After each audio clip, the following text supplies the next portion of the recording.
Dan kita sambung perbincangan kembali bersama Datuk bersama tajuk nilai puasa kita. Dan bincangan yang sebelum ini Datuk, di siri-siri sebelum ini tentang kelebihan puasa dan kesihatan. Dan mungkin kita nak tahu apakah kesimpulan yang boleh kita ambil daripada perbincangan dari puasa dan kesihatan itu. Silakan Datuk. Ya, terima kasih DJ Mona dan DJ Syafiq. Sama. Sidang pendengar yang dihormati sekalian, sebelum ini banyak kita bicarakan tentang kelebihan puasa sudut kesihatan. Mungkin kita imbau sepintas lalu dan kita lihat kesimpulannya. Sebelum ini kita bincangkan satu topik yang mungkin agak baru diperkatakan oleh umat Islam, iaitu masalah otophagy. Bagaimana proses otophagy berlaku apabila seorang itu berpuasa. Dan otophagy peringkat awal mula dikaji pada tahun 1960-an lagi, dan Christian D. Dave mendapat anugerah Nobel Prize pada tahun 1974, di mana kajian beliau menyatakan bahawa kesihatan seorang itu akan meningkat dengan proses otophagy, tapi mekanisme tidak dapat dijelaskan oleh beliau. Kemudian Profesor Yoshinori Oshumi daripada Jepun telah mendapat anugerah Nobel Prize pada 3 November 2016. Kajian beliau juga tentang otophagy. Di kali ini beliau mengaitkan secara langsung bagaimana puasa, terutamanya puasa yang dilakukan oleh umat Islam daripada terbit fajar hingga terbenam matahari ini, boleh berlakunya proses otophagy yang dapat menyahkan, menghapuskan sel-sel yang sepatutnya mati tetapi masih ada di dalam badan, tidak terbuang. Dan Dr. Oshimi juga mendapati bahawa puasa dapat mencegah berlakunya kanser, dan dengan proses otophagy puasa dapat menguatkan sistem imun seorang.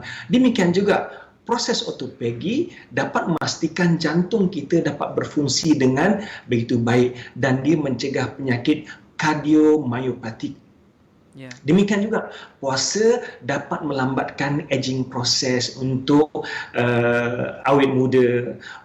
Puasa juga dapat mencegah infectious disease ataupun penyakit-penyakit berjangkit. Dan antara yang disebutkan oleh Dr. Oshimi ialah puasa dapat mencegah penyakit degenerative diseases, antaranya ialah diabetes. Dan satu kajian yang terbaru, di mana kajian mereka ini baru saja diterbitkan pada tahun 2020 yang diketuai oleh Dr. Aish Mendikoglu daripada Kolej Perubatan Baylor, mereka syarikat, di mana kajian mereka ini baru diterbitkan pada tahun ini 2020. Di mana kajian mereka menjelaskan bahawa puasa yang dilakukan daripada terbit fajar hingga terbenam matahari selama 14 jam paling kurang, selama 30 hari berturut-turut, mampu untuk mencegah penyakit kanser. Yang kedua, demikian juga ia dapat mampu mencegah penyakit metabolik ataupun penyakit yang disebabkan oleh keturunan, dan dia juga boleh merawat keradangan dan menguatkan imun sistem seorang. Tambah lagi, kajian ini menyatakan bahawa puasa dapat mencegah ataupun merawat penyakit Alzheimer. Satu lagi yang menarik yang ditemui oleh Dr. Aish dan 9 orang rakannya ini, mendapati bahawa puasa dapat merehatkan otak dan dalam masa yang sama dapat merawat penyakit neuropsychiatric. Neuropsychiatric, penyakit yang berkaitan dengan saraf-saraf otak.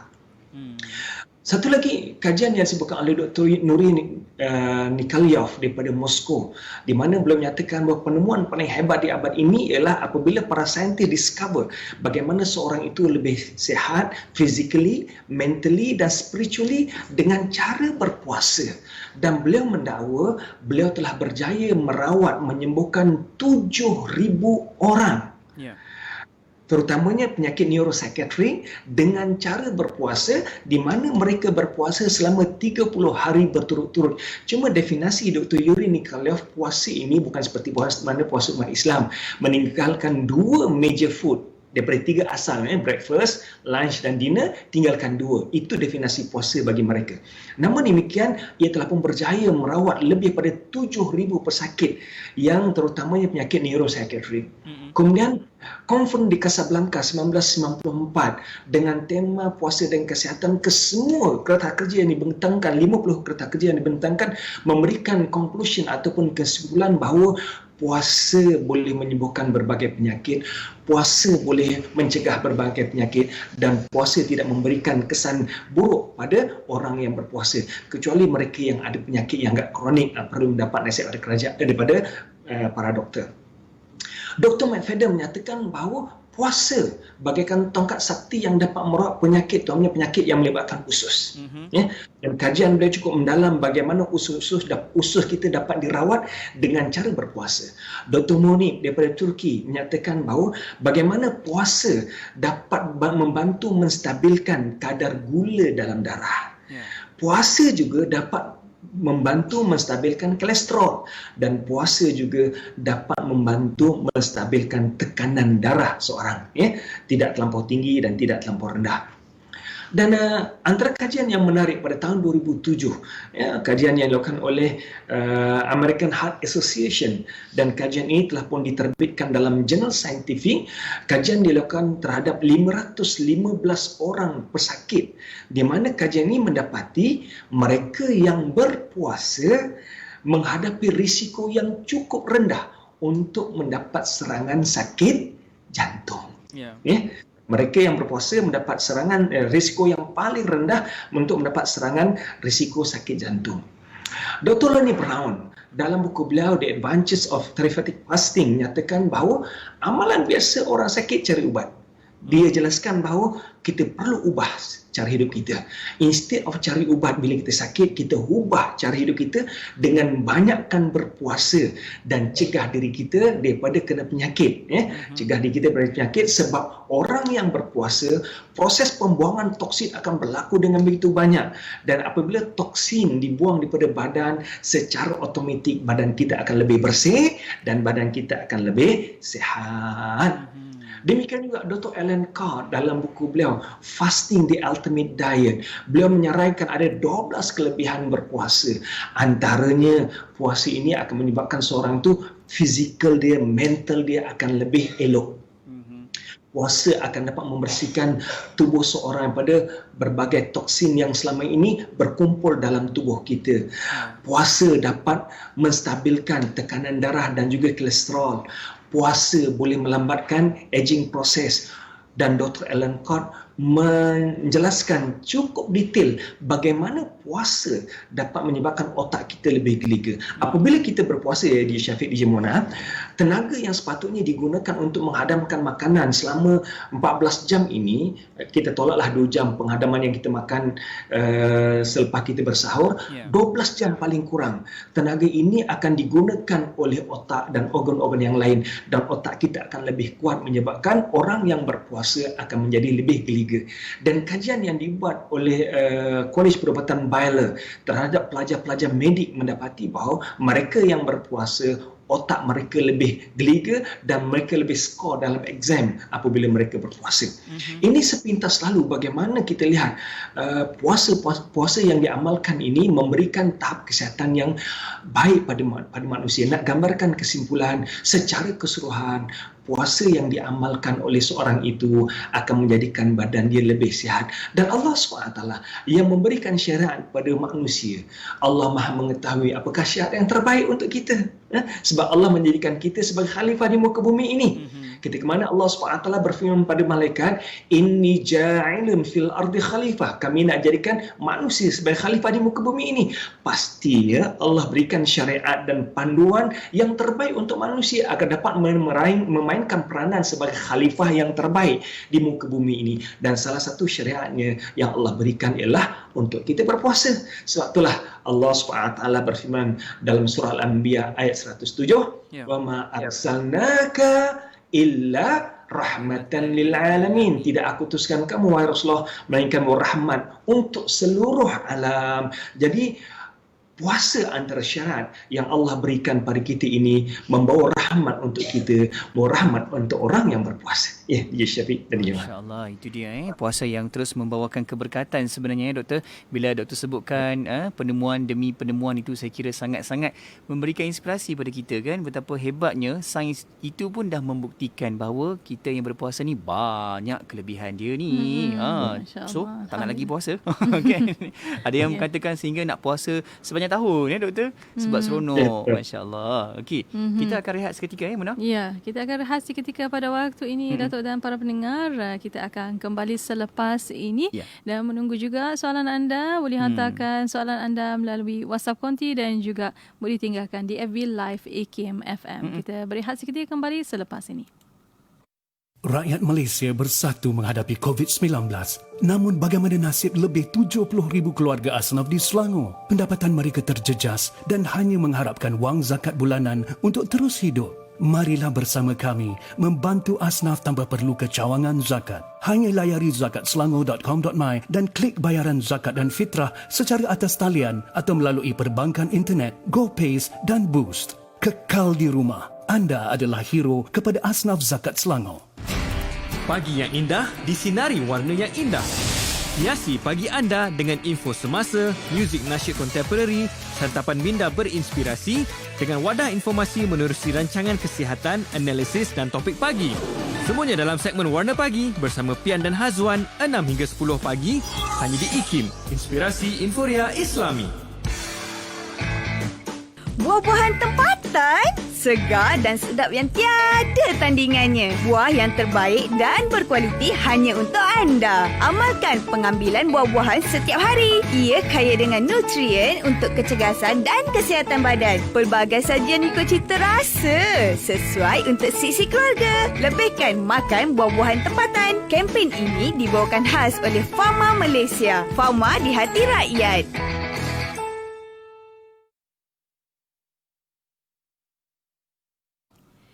Destinasi IKIM Inspirasi Inforia Islam, Alhamdulillah masih bersama kami untuk waktu ini untuk rancangan Islam Agamaku. Alhamdulillah. Kita nak sambung lagi sebenarnya Mona untuk pertemuan kita pada petang ini, rancangan Islam Agamaku bersama dengan Ustaz Datuk Dr. Zaifuddin Mat Rasib. Okey, kita bincang dengan tajuk nilai puasa kita. Tadi cerita bukti demi bukti yang dikaji oleh para saintis kan, betapa kelebihannya orang yang berpuasa. Namun bila ada banyak kajian yang membuktikan puasa ini memang baik untuk kesihatan. Tapi doktor, mengapa ada juga orang yang berpuasa tetapi mungkin ada melibatkan juga faktor-faktor kesihatannya, seperti ada diabetes ke, ada penyakit yang kurang baik kan? Jadi di mana silap ni doktor? Ya. Ya, terima kasih Dr. Syafiq dan Mona. Saya.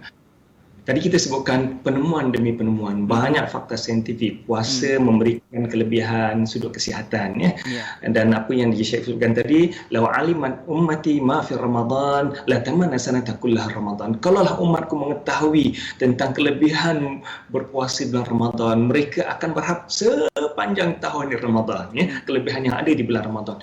Cuma persoalan yang timbul, kajian demi kajian, manfaat yang dapat kita ketahui sudut kelebihan berpuasa di kesihatan ni. Tapi persoalannya, kenapa umat Islam yang berpuasa di akhir bulan Ramadan bukan makin kurus, makin gemuk? Berpuasa juga tapi kencing manis makin tinggi. Berpuasa tapi berbagai-bagai penyakit yang makin teruk. Di manakah kesilapannya? Apakah yang berlaku? Ya, sidang pendengar sekalian, kita tak nafikan umat Islam berpuasa, cuma kadang-kala kita ikut perintah Nabi sebahagian yang lain kita tak ikut perintah Nabi. Cuba kita lihat, kita ikut cara Nabi berpuasa, dalam masa yang sama kita ikut cara Nabi bersahur. Kita ikut cara Nabi berbuka. Dalam pertemuan yang lepas sudah bicarakan tentang kelebihan bersahur. Cuma kat sini kita lihat ikut bagaimana cara Nabi berbuka. Sebab kadang-kadang kita dah berpuasa elok, tapi apabila kita berbuka, kita tak berbuka ikut Nabi. Itu jadi masalah, badan kita makin gemuk, kencing manis makin meningkat. Antara perkara yang digalakkan ialah mempercepatkan sahur. Yang ini saya tak bimbang sangatlah. Orang ramai biasa menunggu waktu sahur. Jarang waktu berbuka mempercepatkan berbuka. Ramai orang yang berbuka awal. Jarang orang yang lewat-lewatkan berbuka. Yang kedua, ini perkara yang penting. Mulakan berbuka dengan tamar. Mulakan berbuka dengan tamar. Rasulullah SAW mulakan buka dengan tamar. Kalau tak ada tamar, Rasulullah akan minum air. Asalnya Rasulullah mula buka dengan rutab dulu. Kalau tak ada rutab, baru tamar. Cuma orang Melayu ni, tamar dengan rutab kita sama je. Sebenarnya dari segi bahasa Arab berbeza. Balah ni tamar yang belum masak. Rutab ni tamar yang baru lembut tu. Tengah lembut. Kadang itu panggil tamar Iran. Manakala tamar yang dah kering. Jadi Rasulullah suka berbuka dengan rutab.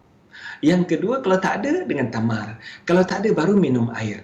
Dan kelebihan di antara kelebihan tamar ini, tamar mengandungi gula yang dipanggil invert sugar. Apa dia invert sugar ini? Invert sugar ialah kombinasi di antara glukosa dan juga fruktosa yang ada dalam tamar. Di mana glukosa dan fruktosa yang ada dalam tamar ini dapat diserap serta-merta oleh badan tanpa melalui proses penghadaman yang biasa yang dilalui oleh gula-gula yang lain.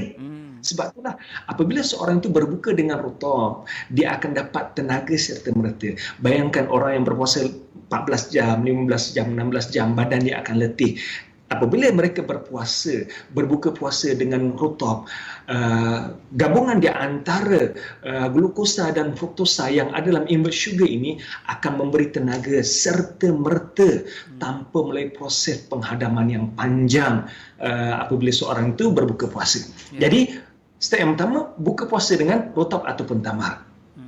Yang kedua, minum air. Minum air. Sebelum kita makan berat ni, jangan terus gelojoh nak makan benda berat. Alhamdulillah sekarang ni tak ada pasar Ramadan. Kadang bila pasar Ramadan berbeg-beg buat balik. Sebab kadang-kadang kita beli dalam keadaan perut kita lapar. Dan kita tak ukur kelaparan ini dengan jumlah makanan yang kita beli. Jadi dalam keadaan makanan telah terhidang, jangan terus makan makanan yang berat. Mulakan tadi dengan tamar, kemudian lepas itu minum air. Kalau nak makan tamar, makanlah 3 biji, 5 biji. Lepas tu nak sembahyang pun bagus juga. Tapi kalau nak makan terus, tak apa. Sebelum makan, minum air dahulu. Lepas minum air, makan buah. Sebab buah mengandungi serat yang banyak. Buah mengandungi fiber yang banyak. Dan fiber ini dapat membantu proses penghadaman badan kita. Dan ini juga inspirasi yang boleh kita ambil daripada surah Al-Waqi'ah. Bagaimana Allah SWT mengajar kita cara kita makan. Orang Melayu biasa cuci mulut dengan buah kan? Sebenarnya di sudut kesihatan yang Allah ajar, makan buah dulu baru makan berat. Dalam surah Al-Waqi'ah Allah ajar, ya, yatufu alaihim wildanun mukhalladun. Mereka ini dikelilingi oleh pelayan-pelayan dalam syurga, bi akwabin wa abariqa wa ka'sin ma'in, di mana mereka menghidangkan gelas-gelas dan cawan-cawan untuk mereka minum. Lepas minum barulah wa fakihatin mimma yatakhayyarun, ya. Lepas minum kemudian makan buah, ya. Makan buah, lepas makan buah walahmin walahmi tairin, lepas makan buah baru makan berat. Jadi Al-Quran aja minum dulu, lepas minum makan buah, lepas makan buah barulah kalau nak makan nasi, makan nasi. Cuma orang Melayu kadang tersilap, makan buah kemudian lepas makan nasi. Sekiranya kita makan buah kemudian selepas kita makan nasi, buah yang kita makan ini tidak akan dapat membantu proses penghadaman dengan baik, ya. Pastikan tuan-tuan perempuan makan buah dahulu, kemudian baru makan yang berat. Yang kelima, apabila kita makan dalam keadaan kita lapar, inilah yang selalu orang tersilap. Dia makan begitu banyak hingga sendak perutnya, dan dalam keadaan kita makan gelojoh laju ini, otak kita tak sempat untuk memberikan isyarat supaya kita berhenti awal. Sebab itulah kadang-kala kita makan dalam keadaan kita tak sedar bahawa kita telah pun kenyang. Kita tidak sedar kita dah kenyang. Sehingga bila kita berhenti, perut kita rasa kita sendak sangat. Jadi di Syafiq, di Jemuna dan sedang sekalian, apabila kita makan terlampau kenyang, apa yang berlaku pada kita? Contohnya ular sawa. Ular sawa bila dah kenyang makan, apa yang berlaku? Dia tidur kan? Itu yang jadi masalah. Bila kita kenyang makan, kemudian lepas buka puasa lapar ni kita kenyang makan, Perkara yang pertama, tenaga begitu banyak digunakan untuk menghadamkan makanan yang kita makan. Menyebabkan kita akan keletihan. Apabila kita keletihan, sewaktu kita berterawih, kita akan mula mengantuk. Sebab itulah tuan-tuan, kalau kita mengantuk, kalau kita makan banyak, berarti ia akan menyebabkan kita akan mengantuk apabila kita beribadat, kita berterawih. Sebab itulah kurangkan makan apabila kita berbuka puasa. Seterusnya yang keenam, elakkan minum air batu. Ya. Sebab bila kita minum air batu, suhu badan kita ni 36 darjah Celsius, suhu normal. Bayangkan bila kita minum air batu ni 0 darjah Celsius. Ya, 0 darjah Celsius. Kita minum macam segar badan, tetapi badan kita terpaksa menggunakan tenaga yang banyak untuk memanaskan air tersebut. Ada tak orang minum air batu, kemudian bila dikencing, air yang keluar tu sejuk macam air batu? Tak ada kan? Tak ada. Dia akan dipanaskan oleh badan kita. Dan pemanasan itu menggunakan tenaga yang banyak. Dahlah kita letih, kita berpuasa, kemudian tenaga digunakan untuk menghadamkan makanan. Tenaga juga digunakan untuk memanaskan air batu yang kita minum, menyebabkan badan kita akan menjadi lebih letih. Kemudian air batu yang kita minum juga mengganggu proses metabolisme badan kita. Dan kajian juga mendapati bahawa ia boleh menyebabkan kegemukan apabila kita minum air batu waktu kita makan. Seterusnya yang ketujuh, jangan selang-selikan sambil makan sambil minum. Sambil makan minum, jangan dibiasakan sebab dia akan mengganggu enzim kita untuk bekerja dan ia juga mengganggu proses metabolisme badan kita. Yang ke-8, kurangkan banyak benda-benda yang manis, benda-benda yang bergula. Sebab bila badan kita terlalu banyak makan gula, dia antara sebab badan kita menjadi gemuk. Sebab itulah kalau kita lihat, apabila kita berpuasa, hujung bulan bukan makin kurus tapi makin gemuk sebab makan kita makin banyak. Kemudian kita makan sebelum tarawih kita makan, lepas tarawih kita makan, tengah malam kita makan, bangun sahur kita makan lagi, banyak kali kita makan. Jadi kita tak makan siang tapi makan malam kita makan berganda-ganda, menyebabkan badan kita bukan makin sihat tapi badan kita makin banyak penyakit. Waktu yang paling tidak baik untuk kita menyantap makanan ialah jam 11 malam hingga 4 pagi. Tapi waktu inilah pukul jam 11 malam sampai 12 pukul 1 sepanjang bulan Ramadan, umat Islam kadang tak berhenti makan. Itu yang menyebabkan badan kita bukan menjadi lebih sihat, tapi badan kita menjadi lebih berpenyakit di penghujung bulan Ramadan. Jadi oleh itu tuan-tuan, sidang sekalian, berpuasalah ikut Nabi dan berbukalah juga ikut Nabi Muhammad sallallahu alaihi wasallam. Moga hidup kita dapat berkat rahmat pada Allah Subhanahu wa taala. Ya, dia Syafiq dan gimana? Insya-Allah itu dia kaedah dan juga caranya sebenarnya bila kita dapat sama-sama juga nak ikut bagaimana berbuka puasa, cara kaedah yang diajarkan oleh baginda Nabi Muhammad sallallahu alaihi wasallam. Di situ pun dah ada teknik dan juga modulnya tu. Sama-sama lah kita ikut tu insya-Allah. Insya-Allah. Alhamdulillah.